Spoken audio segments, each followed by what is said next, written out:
آج جو میں آپ حضرات کے سامنے گفتگو کروں گا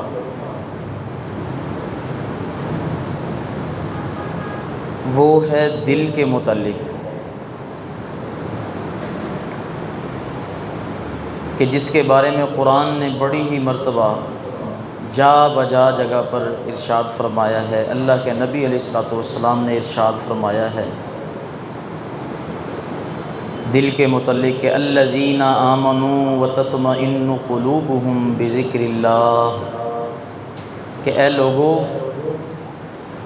تم دل کا سکون تلاش کرتے ہو۔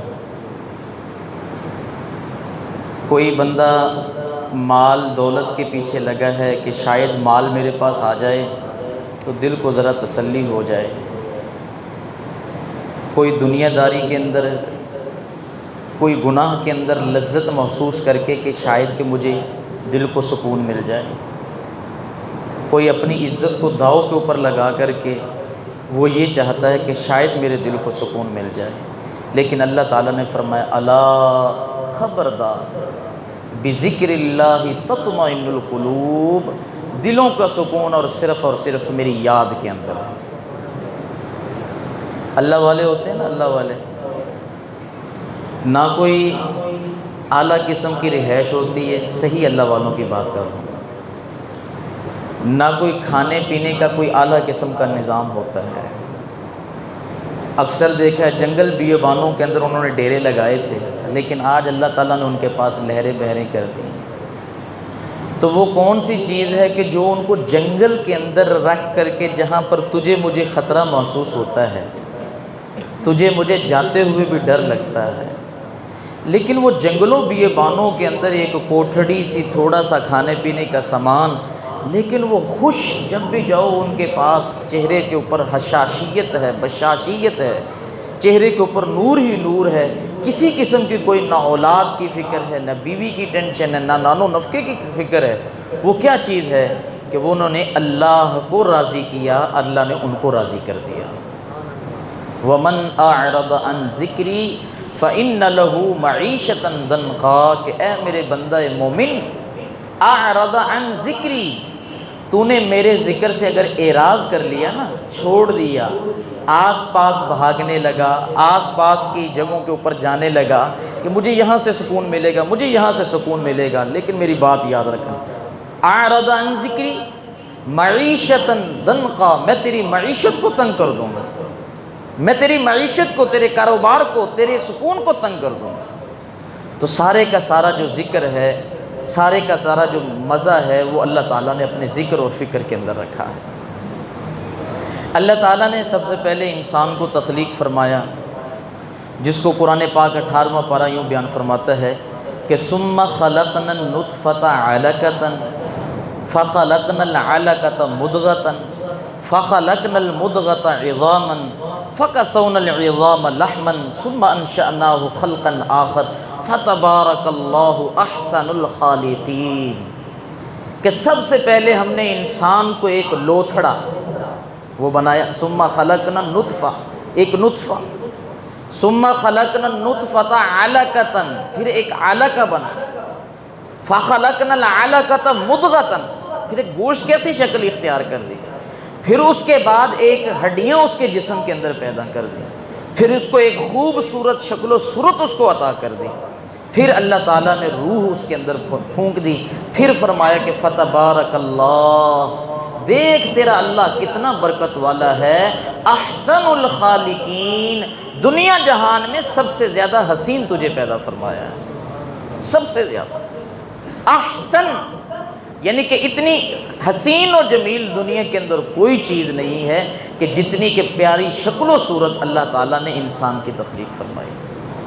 جس وقت جسم بنا تو یہ ایک مکان کی صورت کے اندر تھا، یعنی یہ ہمارا جو جسم ہے نا، ایک مکان، تو مکان کی ایک مکین بھی ہونا چاہیے کہ مکان ہے تو اس کے اندر رہنے والا بھی کوئی ہونا چاہیے۔ تو اللہ تعالیٰ نے مکان بنایا ہمارے جسم کا، روح ہے، مطلب کان ہیں، آنکھیں ہیں، ناک ہے، زبان ہے، اندر کا سارے کا سارا سسٹم ہے، یہ بنایا، یہ ایک مکان بنایا۔ اب اس کے اندر مکین کس چیز کو کیا؟ اس کے اندر مکین جس چیز کو ٹھہرایا اس کا نام ہے روح۔ اگر روح ہے تو انسان ہے، اگر روح نہیں ہے تو انسان نہیں ہے۔ یعنی کہ دونوں کا تعلق لازم اور ملزوم، کہ اگر انسان کے اندر جسم بھی ہے تو روح بھی ہے تو پھر انسان کمپلیٹ ہے، مکمل ہے۔ تو اگر نہیں تو پھر انسان مکمل، اگر روح ہے جسم نہیں تو کوئی فائدہ نہیں، اگر جسم ہے تو روح ہے تو پھر کوئی فائدہ نہیں۔ تو اللہ تعالیٰ نے دونوں کا مرکب بنایا۔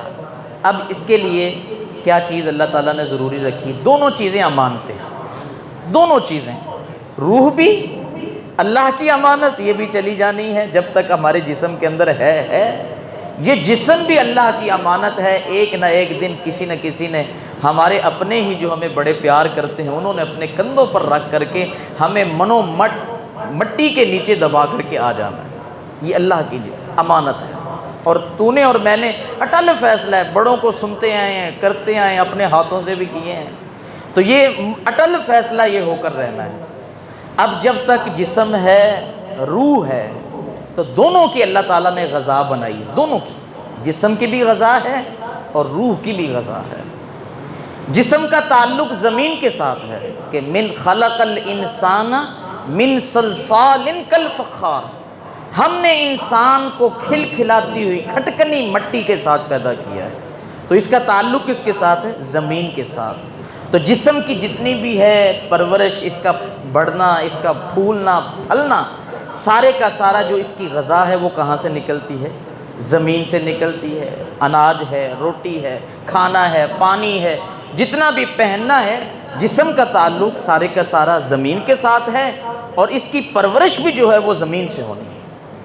اب یہ جو روح ہے یہ کہاں سے آئی؟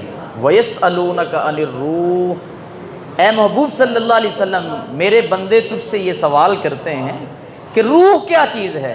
تو آپ فرمائیے کہ من امر ربی، یہ میرے رب کا حکم ہے، یہ آسمانوں سے آئی ہے، یہ روح آسمانوں سے آئی ہے، اور اس کی غذا بھی اللہ تعالیٰ نے آسمانوں سے اتاری ہے۔ جسم کا تعلق اگر زمین کے ساتھ ہے تو اس کی غذا جو ہے، جو کھاتے پیتے ہیں، پہنتے ہیں، جو بھی معاملات ہیں جسم کی پرورش کے لیے، افزائش کے لیے، پھلنے پھولنے کے لیے، سب کا تعلق زمین کے ساتھ ہے۔ اور اس کی جو روح ہے، جسم کے اندر جو مکین ہے، اس کا تعلق آسمانوں سے ہے، اور اللہ تعالیٰ نے اس کی غذا بھی جو ہے وہ کہاں سے نازل فرمائی؟ آسمانوں سے نازل فرمائی۔ اور وہ غذا اس کی کیا ہے؟ دیکھیے جسم ہے نا، ایک دن کا فاقہ ہو تجھے مجھے کتنی فکر رہتی ہے، یار مجھے بھوک لگ رہی ہے، میرے تو پیٹ کے اندر جو ہے وہ چوہے ناچ رہے ہیں، مجھے یہ معاملہ ہو رہا ہے، میرے جسم کے اندر نکاہت آ گئی، کمزوری آ گئی، کتنا ہم فکر کرتے ہیں۔ ایک ظاہری جسم جو ہے اس کی دیکھ بھال کے لیے کتنے پاپڑ بیلتے ہیں، کتنا کچھ کرتے ہیں، لیکن کبھی اس کے اندر کمزوری نہ آئے۔ اور جو اس کو سنبھالے ہوئے ہے اس جسم کو، وہ اصل چیز کیا ہے؟ روح، اس کی طرف تیری اور میری توجہ نہیں ہے۔ اور روح کی غذا کیا ہے؟ روح کی غذا ہے الا بذکر اللہ تطمئن القلوب، بس روح کی غذا اللہ تعالیٰ کا ذکر ہے۔ جیسے جیسے تو ذکر کرے گا تیری روح جو ہے اس کو بیماریوں سے افاقہ ملے گا۔ جس وقت تو اللہ کا ذکر کرے گا تیری روح تازی رہے گی، تیرے جسم کے اندر نکاہت کمزوری نہیں آئے گی۔ تو اس لیے ہر وقت جو ہے بندے کو یہ چاہیے کہ ذکر فکر کے اندر مشغول رہے۔ اللہ کے نبی علیہ الصلوۃ والسلام نے فرمایا کہ ہر ایک چیز، کوئی بھی مشینری خراب ہوتی ہے یا کوئی بھی مشینری ہوتی ہے تو اس کے لیے کوئی اعلیٰ کار ہوتا ہے، اس کو درست کرنے کے لیے، اس کو صحیح کرنے کے لیے۔ اللہ کے نبی علیہ الصلوۃ والسلام نے فرمایا دل بھی، روح بھی ایک مشینری ہے، اور اس کو صاف، اس کو بھی زنگ لگتا ہے، اس کے اندر بھی خرابی پیدا ہوتی ہے۔ تو صحابہ کرام نے عرض کی کہ یا رسول اللہ اس کی ٹھیک کیسے ہوگی، وہ ٹھیک کیسے ہوگی، کاریگر کیسے ٹھیک کرے گا؟ تو اللہ کے نبی علیہ الصلوۃ والسلام نے فرمایا اس کی جو کاریگری ہے، جو اس کا طریقہ کار ہے ٹھیک کرنے کا، وہ یہی ہے کہ استغفر اللہ ربی من کل ذنب واتوب الیہ، لا الہ الا اللہ، سبحان اللہ و بحمدہ سبحان اللہ العظیم۔ یہی اس کی غذا ہے، یہی اس کے زنگ کو دور کرنے والی ہے، یہی ذکر فکر جو ہے وہ اس کو کامیابیاں دے گا۔ حضرت امام خلیل بن احمد رحمۃ اللہ تعالی علیہ، ان کی میں بات آپ کو سنا رہا ہوں، یعنی کہ بہت پائے کے عالم دین۔ قرآن پاک ہے نا، آپ اس کے الفاظ جو ہیں وہ لگتے ہیں مختصر سے کہ قالا لفظ ہے، یہ اصل میں قوالا ہے، اس کو تحریف کی گئی ہے، اس کے اوپر عربی قواعد چلے ہیں، جس کی بعد یہ جو نا قالا ہو گیا۔ اصل میں اگر دیکھا جائے تو یہ قوالا ہے، مطلب میں آپ کو نا سمجھانے کی خاطر یہ بات کر رہا ہوں، عربی گرامر کے اعتبار سے یہ بات ہو۔ امام خلیل بن احمد رحمۃ اللہ تعالی علیہ قرآن کی ساری ترکیب حل کرنے والے ہیں کہ یہ لفظ اصل میں کیا تھا، لکھا کیسے ہے، اس کے اوپر زبر کیوں آئی ہے، اس کے نیچے زیر کیوں آئی ہے، پیش کیوں ہے، شد کیوں ہے، جزم کیوں ہے، وقف کیوں ہے، ٹھہرنا کیوں ضروری ہے، کیوں ضروری نہیں ہے۔ یعنی کہ قرآن پاک کے اندر جتنا بھی طریقہ کار ہے نا، سب کے امام تھے امام خلیل بن احمد رحمۃ اللہ تعالی علیہ۔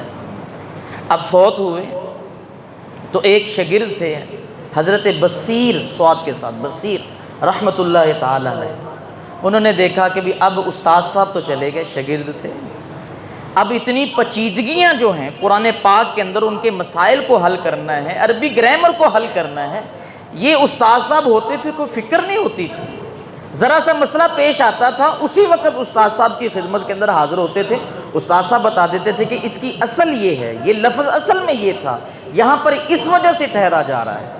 پریشانی کے عالم کے اندر جس وقت وہ فوت ہوئے تو اب شاگرد صاحب اسی کشمکش کے اندر ہیں کہ اب استاد صاحب چلے گئے، معاملہ کیسے حل ہوگا، اللہ کو کیا جواب دیں گے، کیا سیکھا کیا نہیں سیکھا۔ مراقبہ کیا، قبر کے اوپر حاضر ہوئے، استاد صاحب کی زیارت ہوئی تو استاد صاحب سے پوچھا کہ حضرت آپ نے اتنی خدمت کی قرآن کی کہ ایک ایک لفظ کا رموز و اوقاف، کس لفظ کو کیسے پڑھا جانا ہے، کس لفظ کو کیسے پڑھنا ہے، اللہ تعالیٰ نے تو آپ کو بہت بڑا اجر و ثواب دیا ہوگا، اگر پوچھا ہوگا کہ آپ نے تو صحیح قرآن کا حق ادا کر دیا۔ تو حضرت امام خلیل بن احمد رحمۃ اللہ تعالی علیہ فرمانے لگے کہ میرا بچہ، وہ جو بھی حل ترکیبیں کی نا، جو بھی قرآن کے قانون تھے، قواعد تھے، کلیے تھے، وہ میرے کسی بھی کام نہیں آئے، نہ مجھ سے اللہ نے پوچھا ہے، نہ اللہ نے مجھ سے پوچھا قواعد و ضوابط کا، نہ قانون کام آئے۔ تو استاد جی پھر کام کیا آیا؟ آپ نے یہی فرمایا کہ بس بیٹا میرے کام آیا سبحان اللہ و بحمدہ سبحان اللہ العظیم، الحمدللہ کثیرا وسبحوہ بکرۃ واصیلا، لا حول ولا قوت الا باللہ العلی العظیم۔ بس میرے کام جو آیا ہے وہ صرف اور صرف اللہ تعالیٰ کا ذکر کام آیا ہے، جو میں نے اللہ تعالیٰ کو یاد کیا ہے، جو میں نے اللہ تعالیٰ کو یاد کیا ہے، بس وہی میرے کام آیا ہے، باقی میرے کوئی چیز کام نہیں آئی۔ تو آپ اندازہ کریں دنیا میں اگر زندگی گزار رہے ہو نا تو غفلت کی زندگی نہ گزارو، غفلت کی زندگی نہ گزارو، کام کرتے رہو، زبان آپ کی لوگوں کی طرف مشغول ہی ہو، لیکن یہ جو دل ہے نا، یہ دل، یہ جو ٹکڑا اللہ تعالیٰ نے بنایا ہے، پورے جسم کا سردار ٹکڑا اللہ تعالیٰ نے اس دل کو بنایا ہے۔ ولیوں نے بتایا ہے کہ اگر یہ تمہارے دل کا ٹکڑا ٹھیک ہے نا تو باقی پورے کا پورا جسم ٹھیک ہوگا۔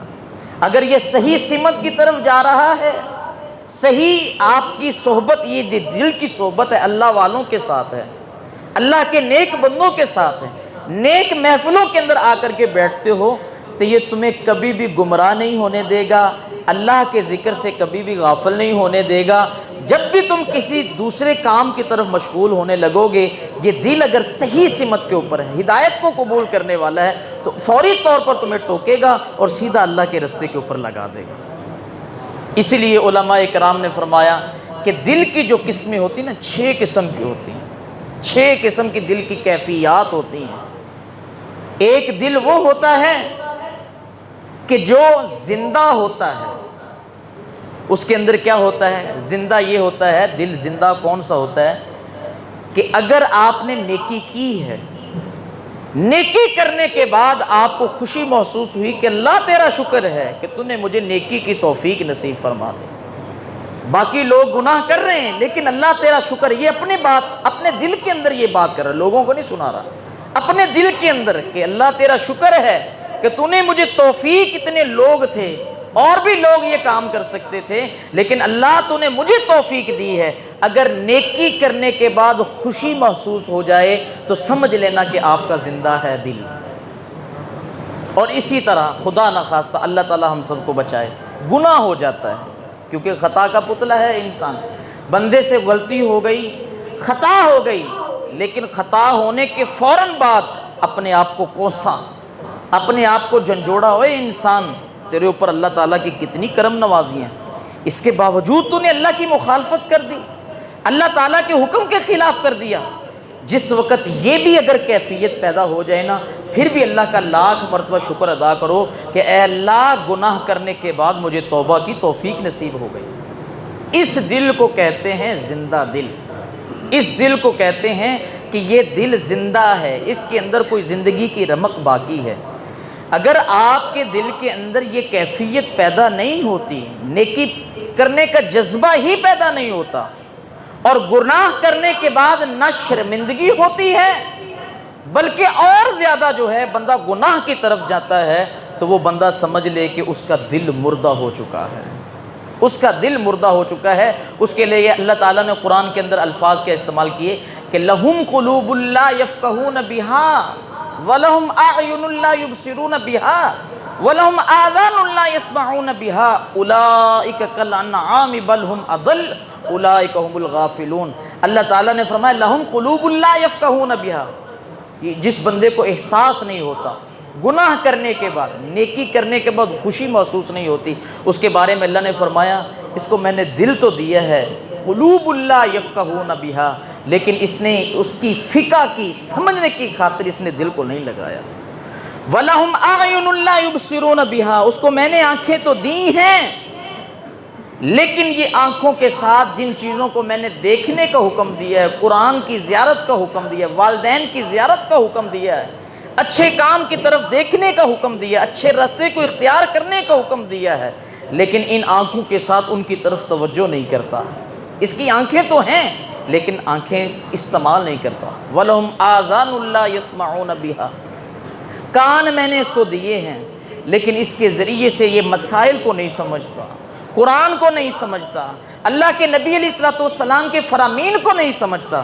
اللہ نے آخر کے اندر کیا فرمایا کہ اس کو انسان شمار نہ کرو، اولئک کالانعام، اللہ تعالیٰ نے فرمایا یہ ایسے ہے جس طرح جانور ہے، بلکہ اللہ تعالیٰ نے کیا فرمایا بل ہم اضل، جانور سے بھی کوئی بری چیز ہو تو یہ انسان نہیں ہے، لگتا انسان ہے لیکن اپنے دل، دماغ، آنکھ، کان کو اللہ کی منشا کے مطابق استعمال نہیں کر رہا۔ اولئک کالانعام بل ہم اضل، یہ اللہ کی ذکر سے غافل ہے، اس کا شمار انسانوں کے اندر نہ کرو، یہ جانور ہے۔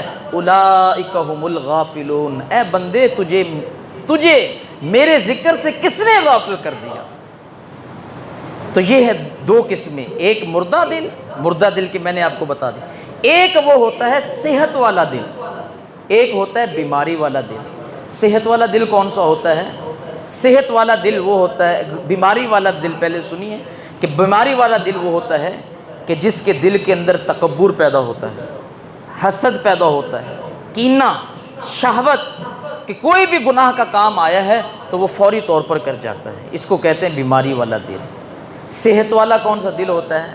تکبر آیا یا حسد آیا، اسی وقت آپ نے اپنے جسم کو جھنجھوڑا کہ بھئی تو بنا مٹی سے ہے، اگر اپنی اصل کی طرف دیکھے تیری حقیقت کیا ہے؟ ایک گندے پانی سے بنا ہے، گندے قطرے سے بنا ہے، وہ جھنجھوڑتا ہے، اپنے دل کی طبیعت جو ہے وہ صاف کرتا ہے، تو وہ پھر اچھے انسان، صحت والا دل جو ہے وہ بن جاتا ہے۔ جس طرح میں نے پہلے عرض کر دیا کہ گناہ کے بعد شرمندگی ہو جائے، توبہ کی توفیق مل جائے، نیکی کے بعد خوشی محسوس ہو جائے، تو سمجھیے کہ آپ ایمان والے ہیں، آپ کا دل زندہ ہے، آپ کا دل صحت والا ہے۔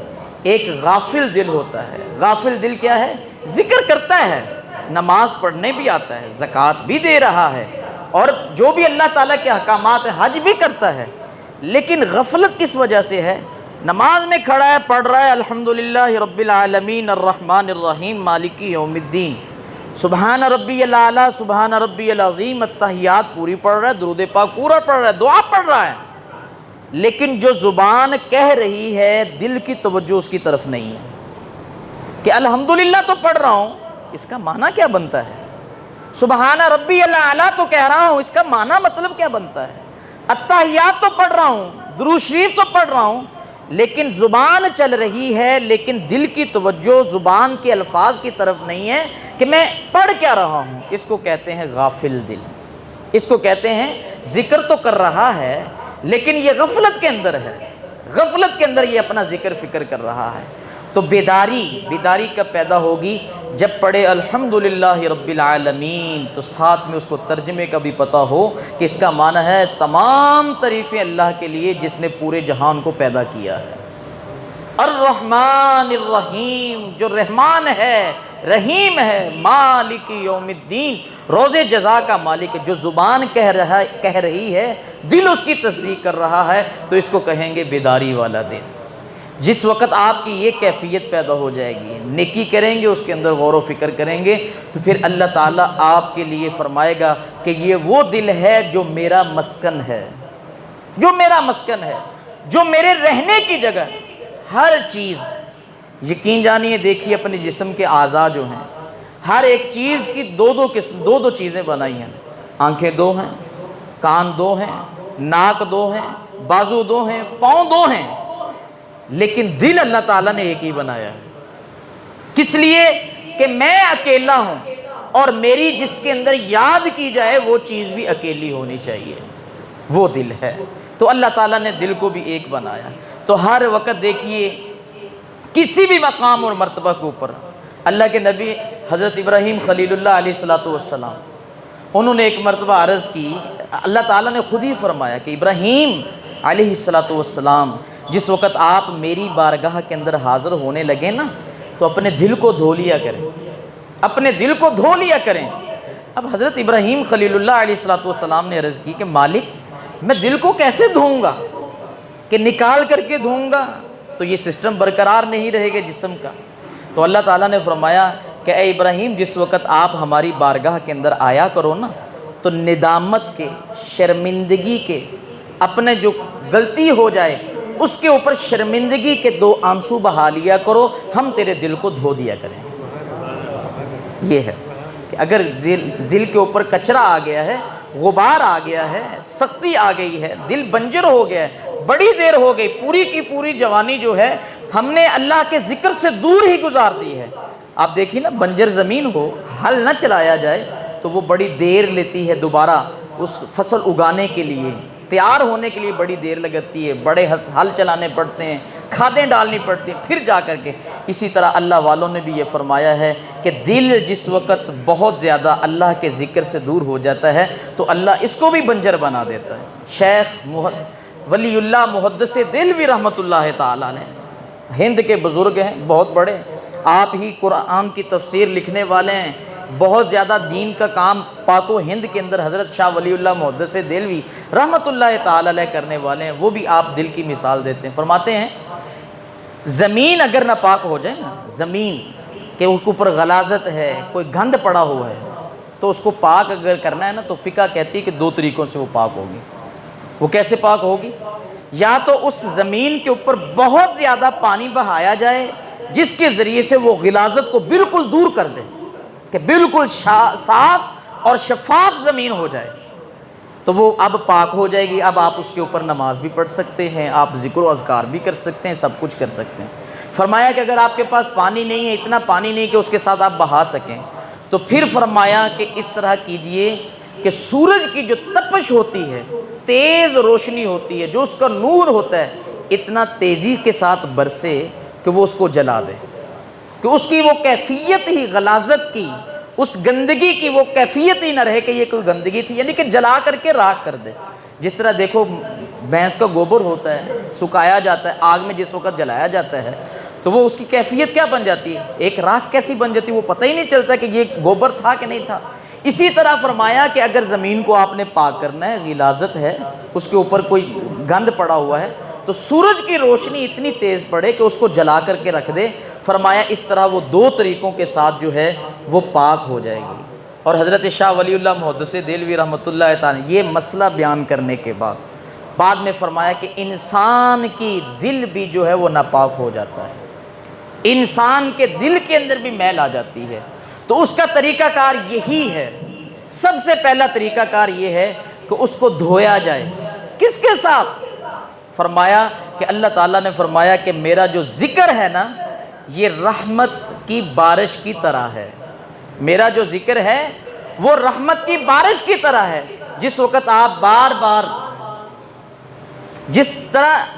بار اللہ تعالیٰ کا ذکر کریں گے، اللہ کی ضربیں اپنے دل کے اوپر لگائیں گے، سبحان اللہ پڑھیں گے، استغفر اللہ پڑھیں گے، الحمدللہ پڑھیں گے، بار بار اللہ تعالیٰ کا ذکر کریں گے، موسلا دھار بارش جو ہے آپ کے دل کے اوپر پڑے گی۔ غلاظت لگی ہوئی ہے، زنگ لگا ہوا ہے، آہستہ آہستہ اللہ تعالیٰ اس زنگ کو دور کر دے گا۔ بارش رحمت کی برسے گی، وہ کس سے برسے گی؟ اللہ کے ذکر کے ساتھ برسے گی۔ جس وقت برسے گی تو اللہ تعالیٰ آپ کے دل کو پاک اور صاف کر دے گا۔ دوسرا فرمایا کہ اگر آپ کی یہ کیفیت نہیں بن رہی، آپ ذکر کر رہے ہیں لیکن توجہ اللہ نہیں ہو رہی، دل کی توجہ اللہ کی طرف نہیں ہو رہی، تو پھر آپ ایسے کریں، کسی اللہ والے کی صحبت کے اندر چلے جائیں، کیونکہ وہ کیا ہے؟ وہ سورج کی مانند ہے، وہ محنت کر کے بیٹھا ہے، اس کا سورج چڑھا ہوا ہے۔ جس وقت آپ اس کے پاس جائیں گے، اللہ والے کی صحبت کے اندر بیٹھیں گے، نورانیت ہوگی، اس کے سورج کی جو اس نے عبادت کی ہے، ریاضت کی ہے، اس کی روشنی آپ کے دل کے اوپر پڑے گی، اس کی حرارت آپ کے دل کے اوپر پڑے گی، تو اس کی حرارت کی وجہ سے اللہ تعالیٰ تیرے زنگ کو سارے کے سارے کو صاف کر دے گا۔ حضرت عروہ بن زبیر تابعی صحابی ہیں، ولید بن یزید رحمہ اللہ تعالی وقت کے بادشاہ تھے۔ اس وقت آپ کے دل کے اندر خیال پیدا ہوا، اللہ والے تھے حضرت عروہ بن زبیر رضی اللہ تعالیٰ، دل کے اندر خیال پیدا ہوا کہ ولید بڑے پیغام بھیجتے ہیں، مجھے ملنے کے لیے آؤ، مجھے ملنے کے لیے آؤ۔ سفر زیادہ دمشق رہتے تھے، تو آپ نے ایک دن ارادہ کر ہی لیا کہ آج جاتا ہوں، لیکن اللہ کا کرنا، رستے کے اندر عبادت بھی کرتے جا رہے ہیں، اللہ کا ذکر بھی کرتے جا رہے ہیں۔ اب جو ہے نا قریب جس وقت پہنچنے کے قریب ہوئے تو اللہ کا کرنا ایسا ہوا، سواری سے گرے تو آپ کے پاؤں کے اندر نا بہت زہردہ گہرا زخم آ گیا، یعنی کہ آپ چل نہیں سکتے تھے، بڑی مشکل کے ساتھ دمشق پہنچے۔ اب وقت کے بادشاہ تھے، انہوں نے سارے حکیموں کو اکٹھا کیا، سارے طبیبوں کو اکٹھا کیا کہ میرے دوست آئے ہیں، اللہ والے ہیں، عروہ بن زبیر رحمۃ اللہ تعالی علیہ، آ کر کے ان کا علاج کریں۔ اب بادشاہ کے پاس سبھی حکیم آ گئے۔ اب جس وقت سبھی نے یہ مشورہ کیا، انہوں نے کہا کہ حضرت ولید یہ جو نا پاؤں کاٹنا پڑے گا، کیونکہ اس کا حل نہیں ہے ہمارے پاس، یہ پاؤں اب کاٹنا ہی پڑے گا۔ اب حضرت عروہ بن زبیر بھی کیونکہ تکلیف بہت زیادہ تھی، آپ بھی اس بات کے اوپر راضی ہو گئے کہ چلو کوئی بات نہیں، تکلیف سے تو جان چھوٹ جائے گی نا، میرا پاؤں کاٹ دیں۔ لیکن اب طبیب کیا کہتے ہیں کہ کہتے نہ لگے، کیونکہ جس وقت ہم کاٹیں گے تو تکلیف آپ کو اور زیادہ ہوگی، اس لیے بے ہوشی کے لیے کچھ جو ہے نا نشہ آور دیوا آپ کو پلانی پڑے گی، جس کی وجہ سے آپ تھوڑی دیر بے ہوش رہیں گے، ہم پاؤں کاٹ لیں گے، اس کے بعد مرہم پٹی کر لیں گے، اب ٹھیک ہو جائیں گے۔ حضرت عروہ بن زبیر فرمانے لگے کیا کتنی دیر؟ بتایا گیا کہ آپ 1 گھنٹے کے لیے یا آدھے گھنٹے کے لیے 2 گھنٹے کے لیے آپ جو ہے بے ہوش رہیں گے۔ تو حضرت عروہ بن زبیر سنیے، کہنے لگے کہ کیا میں 2 گھنٹے تک اللہ کے ذکر سے غافل رہوں گا؟ میں 2 گھنٹے تک، یعنی کہ بے ہوش ہوگی، کیا خبر ہوگی بندے کو؟ کوئی خبر نہیں ہوگی۔ تو آپ فرمانے لگے میں 2 گھنٹے تک اللہ کے ذکر سے غافل نہیں رہنا چاہتا، میں ہر وقت اللہ کے ذکر میں رہنا چاہتا ہوں۔ ہاں میرا پاؤں کاٹنا ہے تو جس وقت میں نماز کے اندر مشغول ہوں گا نا، نماز کے اندر، یہ حضرت علی کا بھی واقعہ ہے اسی طرح کا، اور حضرت عروہ نے فرمایا کہ جس وقت میں نماز کے اندر مشغول ہوں گا تو میرا پاؤں کاٹ لینا، انشاءاللہ مجھے تکلیف بھی محسوس نہیں ہوگی نماز کے اندر۔ یعنی کہ دیکھا نا، میں نے جس طرح پہلے عرض کیا کہ جو زبان آپ کی کہہ رہی ہے، دل اس کی تصدیق کر رہا ہو کہ الحمدللہ رب العالمین، مطلب کیا ہے؟ کہنے کو یہ چھوٹا سا جملہ ہے کہ تمام تعریفیں اللہ احکم الحاکمین کے لیے، لیکن بہت بڑا جملہ ہے۔ اللہ تعالیٰ نے ایسے ہی نہیں تو قرآن کی سب سے پہلی آیت اس کو رکھ دیا ہے، الحمدللہ رب العالمین، ویلیو ہے تو اسی وجہ سے اللہ تعالیٰ نے سب سے پہلی آیت کو اس کو رکھا ہے۔ تو اس لیے حضرت عروہ بن زبیر رحمۃ اللہ تعالیٰ علیہ نماز کے اندر مشغول ہوئے، طبیبوں نے پاؤں کو کاٹ دیا، لیکن آپ کو تکلیف بھی محسوس نہیں۔ ایسا ذکر فکر اپنے دل کے اندر پیدا کریں، ایسا ذکر کی لگن اپنے اندر پیدا کریں۔ دلوں کو زنگ لگتا ہے، دل کے اندر خرابی پیدا ہو جاتی ہے، لیکن اللہ تعالیٰ نے اس کا علاج بھی رکھا ہے۔ تو دعا کرتے ہیں کہ اللہ حکم الحاکمین ہمیں اپنے دل کو سیدھا رکھنے کی توفیق نصیب فرمائے۔ آمین ثم آمین، وآخر دعوانا الحمدللہ۔